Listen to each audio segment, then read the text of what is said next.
কেন্দ্রীয় কৃষক দলের সহ-সাধারণ সম্পাদক এবং ব্রাহ্মণবাড়িয়া-৫ নবীনগর আসন থেকে ধানের শীষের মনোনয়ন প্রত্যাশী কে এম মামুনুর রশীদ বলেছেন, আগামী জাতীয় নির্বাচন বানচাল করতে একটি চক্র গভীর ষড়যন্ত্রে লিপ্ত হয়েছে। তাদের লক্ষ্য হলো উগ্রবাদ ছড়িয়ে মানুষকে বিভক্ত করা। ব্রাহ্মণবাড়িয়া থেকে জহিরুল ইসলামের পাঠানো প্রতিবেদনে বিস্তারিত।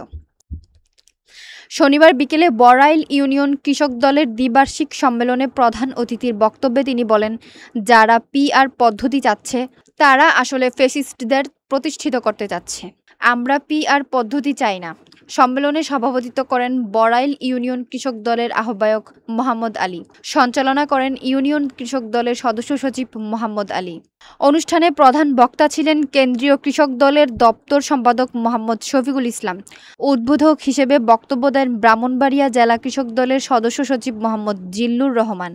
বিশেষ অতিথি হিসেবে উপস্থিত ছিলেন কৃষক দলের কেন্দ্রীয় কমিটির সদস্য মোহাম্মদ সাইফুল ইসলাম, কৃষক দলের যুগ্ম আহ্বায়ক মোহাম্মদ আল আমিন, উপজেলা কৃষক দলের সদস্য সচিব মোহাম্মদ আনোয়ার হোসেন বাবুল, পৌর কৃষক দলের আহ্বায়ক মোহাম্মদ আনোয়ার হোসেন, বড়াইল ইউনিয়ন বিএনপির সভাপতি ও সাবেক চেয়ারম্যান খন্দকার আবুল বাশার, সাধারণ সম্পাদক নাসির উদ্দিন মোল্লা সহ বিএনপি ও অঙ্গ সংগঠনের নেতাকর্মীরা। ইসলামী দল নামে ইসলাম হয় না, ইসলামী দল করলে ইসলাম হয় না, ঠিক না? আমরা এখানে যারা আছি অনেকে মুসলমান নাকি ভাই? আমরা কি ইসলামী দল করে কেউ?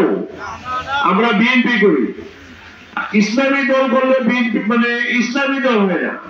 এখানে জানতে হবে যে ইসলামী, যে জামাত ইসলামী বাংলাদেশ, হেফাজত ইসলামী এমন কোন কেছি দেশে বাংলাদেশে যে পিআর নামে যে নির্বাচন নিয়ে বানচাল চলছে, এই পিআর বাংলাদেশের মানুষ বিশ্বাস করে না।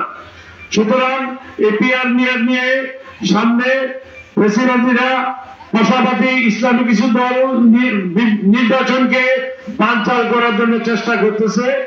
আমরা নবীনগর উপজেলার প্রত্যেকটি ইউনিয়নে, বিশেষ করে আজকে দেখছি বড়াইল ইউনিয়নে প্রত্যেকটা ওয়ার্ডে এবং গ্রামে ঐক্যবদ্ধভাবে তাদের সাথে প্রতিহত করতে হবে, যাতে করে আমাদের নির্বাচনকে আর বানচাল করতে না পারে, দিনের ভোট যাতে রাতে না হয় সেই দিকেও খেয়াল রাখতে হবে।